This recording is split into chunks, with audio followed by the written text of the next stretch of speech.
family. Welcome to Alive and Kicking 48th anniversary. We made it even through the pandemic. You know, my intentions was to be next door to hear one of my predecessors speak, but God had something different in mind, so he decided that I would be here. And I'm not sure if Scott is in this room, but thank you for asking me to be a very vital part of this anniversary, because when somebody asks you to share on a spiritual step, then they seen something in you. Absolutely. You know, and so Scott is somebody I got clean with, and so he saw this journey, he saw this path, and many of you have. You know, we always talk about getting here early. I got clean when I was 25. My clean date is October the 20th of 1990, and for that I'm always grateful. Yeah. You know, and I always say it's by the grace of God that I'm clean. Yeah. I know it's not me. I know I'm not doing this on my own. This program tells us that we have to do it with the help of others. And so I didn't miss that memo. I got that one. Because I know if I try to do this program alone, this disease will defeat me. And so I was defeated prior to getting here, so I don't take no chances trying to operate in this thing on my own, because I know how it'll do me. It'll do me some stuff clean. So I can only imagine if I try to do it by myself where I'm going to be. I didn't bring Granddaddy, but I did want to make the announcement that the basic text, the blue book, is the Granddaddy of Narcotics Anonymous. This literature is good, but the Granddaddy is better. It founded this fellowship, and it kept me clean. This is my 31st year, and I'm blown away by that. You know, I was just going to stop by. See if I could shake the dope off and then start back doing what I was doing, but it didn't quite work out that way. I heard somebody say, who's an addict? They were specifically talking about me. That's the first thing I heard in this fellowship was the suggestive readings. Those were the things that I began to understand first. Way before I got into the step work and the introduction of how this thing worked, I heard that stuff first. You know, and so I'm real grateful for the suggested readings, and I always hope people stop talking and stop moving when they read, because they the most spiritual part of this fellowship, because it's the introduction to Narcotics Anonymous. It tells you why we're here. And so I began to understand why I was here as they began to read those readings continuously. I didn't have the courage to read at first. I was nervous, hoping they didn't ask me. And then Miss Ruthie said, come to the meeting early and get one of them off the table and sit over there and see if you can read it. How it works is my favorite. I was terrified that day I read it. I thought I was going to make a mistake. I thought I was going to miss a word. Because, you know, the literature tells me I'm sharply affected by this disease. So I might miss a beat. I might not even know the word. My skills might be off. And so what I'm grateful for is that that particular literature introduced me to my sickness. See, I didn't miss that memo either. How about that? It told me that I was terminally ill.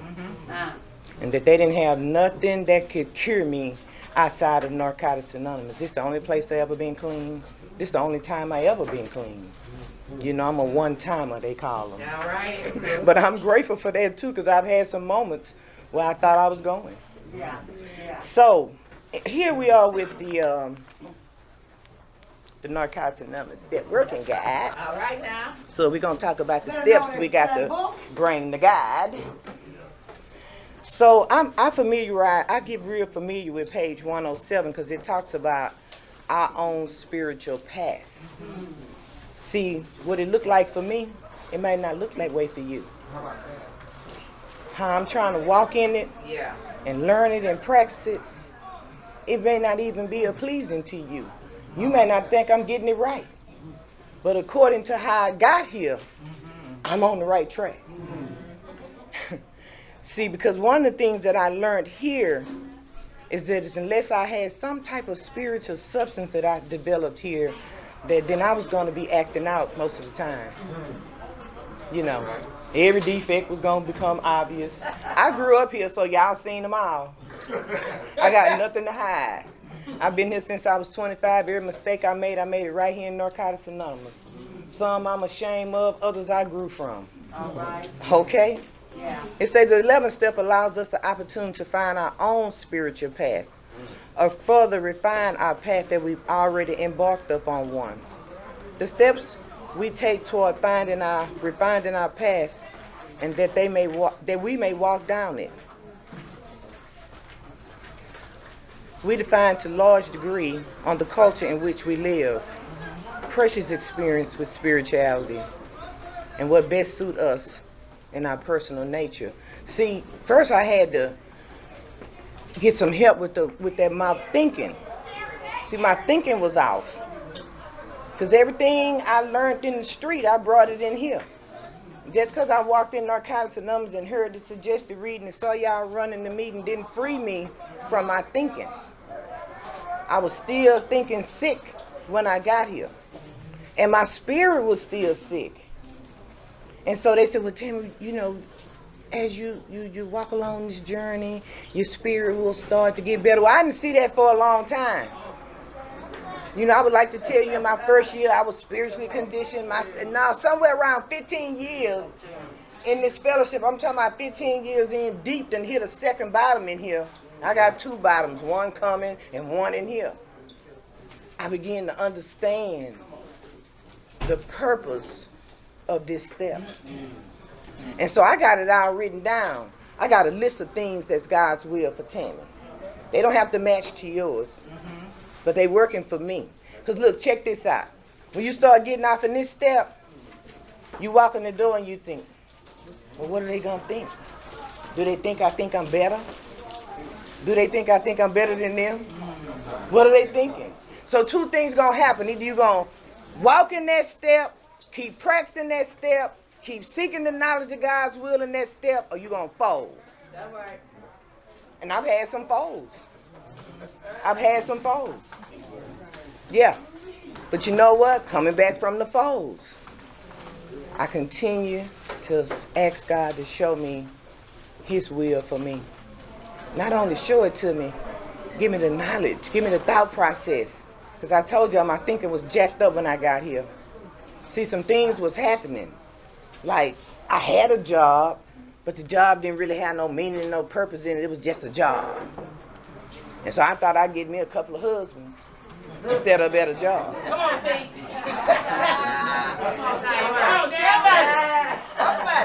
Yeah, because I had that fear about being fully self-supporting. I ain't know how to do it. I saw y'all doing it, but I ain't know how to do it. So I'm going to solicit this booty. Yeah, huh? Instead of trying to do something for myself to make my insides get better. Hello. Come on now. Hello. That's good right there. The 11th step taught me how to keep my clothes on. Yeah, I call it the restraint step. I call it the step that'll hold that shit together that's trying to take you out. That's trying to take your recovery and drive a front seat. So it's my restraint step. Yeah. I use it to fight the defects. Because they still show up. They still show up. They still show up, be trying to work my program. I be trying to work it. They be trying to work it. I be like, God damn, wait a minute, hold up. Let me say this. I'm real grateful for my sponsor, too. I've had the same sponsor for 23 years. I've only had 2 sponsors in this fellowship. And she began to grind this 11th step into me. Tammy, you ain't got to take care of it. He will. But you're going to have to use that 11th step. Coming in here just empty. That's right. Emotionally empty. And trying to find my way. It ain't no goddamn privilege to come here when you're 25. Let me say that. It's really not. Because you got to feel your way through. Everything you learn it here. You learn it in front of everybody. You practice a whole lot of humility. Humility been the base of my recovery. Because I've had to come here and tell y'all I didn't know. I had to come here and ask y'all to show me how to do it. I had to watch other women and men in this fellowship to see how they was living their lives and start to practice. See, this program is about practice. It ain't about getting it right. It's about practicing. The only mistake we can make is we hit that dope. Everything else is practice. So I began to practice the 11th step. Cherie walks into me one day and say, hey girl, let's go to school. School? I ain't going no goddamn school. Shit, my brain don't work like that. But she was already there and she come to the meeting and pull me in. That's when that thing started to happen about Tammy. You ain't got to use your body to get your needs met. You can educate yourself to do that. Hey, I ain't see that coming. I was just trying to stay clean. I ain't know all this other stuff was going to be going on. Well, I began to do that. And trust me, it paid off for me. I ain't had to pick up nobody or get with nobody else to list nobody that I really didn't want to be with. How about that? Yeah. And the 11th step has also taught me that this is an inside job. All that stuff that this disease took and just kind of had me broken up in a whole bunch of little pieces crawling up in here, the 11th step began to put it back together for me, piece by piece. Do I think I walk in here on spirituality? I do. Because I got the scars and the wounds and the sharing, and I paid the price. I had to really put my life into the 11th step for my behavior to change. I knew about it. I seen it in my step work, you know. And I rock with it here and I rock with it there. And then I click up over here and I'm going to do what they doing and I'm going to click up over there. But the 11th step says, Tammy, you're a leader. So you don't have to click up with nobody. Now, sometime in leadership, you walk alone. Yeah. You don't have a lot of friends. People don't take to you very well. Oh, well, you know, she too spiritual. I ain't going to share with her. Well, you might want to share with me because I'm telling you,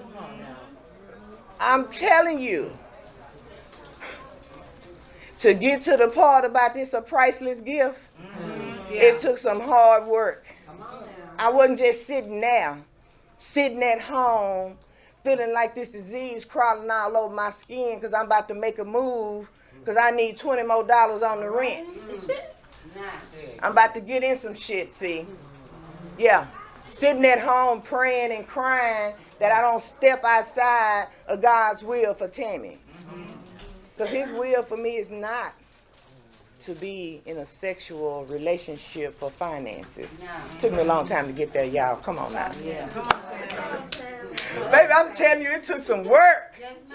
Because I ain't see it like that. Baby, what? Baby, please. What? Baby, please. I ain't see it like that. Because, you know, I come from a family of women that say you ain't never broke. You know what you got to do. And, honey, you need to work that thing, get what you need. And it took a long time to get rid of it. Today, there's a possibility, let me say, because James C. gave me the word possibility. Tammy, don't be trying to get that shit right. It's a possibility you might get it right. Today, there is a strong possibility that I could be in an intimate relationship with a man and it don't cost him nothing. That's right. It took a long time to get there, ladies. I didn't get there overnight. I promise you I didn't. I had a bunch of wrecks, a bunch of bad relationships, a bunch of fucked up affairs to get there. It took a long time to get there. It took a lot of praying. It took a lot of calling my sponsor, crying. Because I'm trying to be clean on the inside and I'm walking in shame because this thing won't go away. It's taking the front seat to my recovery and I'm trying to put it in the back and it's working me. And I'm trying not to let it. I said, Lord, it took a long time, y'all. But I got there. Had to make some amends in the process of getting there. Because I caused injury and harm to some people that love me. And I tell people this, don't be in a relationship if both of y'all ain't got something spiritual to work with. Because if you don't, it's going to be fucked up because I did it already. Walked in a relationship, a marriage on empty. How you going to be with this man? How you going to, you know. I ain't have what I needed. So because I didn't have what I needed, I walked away. Because y'all told me to be honest. And my honesty don't have to look like yours. I just know I need to be honest so I can stay clean and I need to stay free. See, staying clean is one thing, being free is another. And I'm just going to say this because I got 5 minutes and I'm going to let it go. Because the 11th step tells me that recovery is a precious gift, I begin to treat myself that way. I don't get in relationships with men, women, or anyone in this fellowship that's abusive, neglectful. I don't do it. Not toward me, because I don't do well with any of that. So because they told me that this is a gift, I treat it as such. And when you in any kind of relationship with me, male, female, friendship, sponsorship, whatever, you have to treat it as such. Oh, I can't be in a relationship with you, I'm sorry. That's good. Because it took too much, too long to get there. Yeah. To compromise at this late in the game because I need you to like me. I ain't giving it up. I'm telling you, I'm keeping it. It's the only thing that has kept me free from putting myself out there and causing injury and harm to me and others. Is I don't compromise it. Either you love me or you don't. Either you got my back or you don't. Either we down or we ain't. That's just the way the wind blows. But I'm grateful for Narcotics Anonymous, and I hope that I've helped someone. I know that this program has helped me countless times through many surrenders, through many step working processes, through many, many, many deep conversations with my sponsor. For me to be standing here today saying my name is Tammy B. My clean date is 10/20/90. Thanks for letting me share.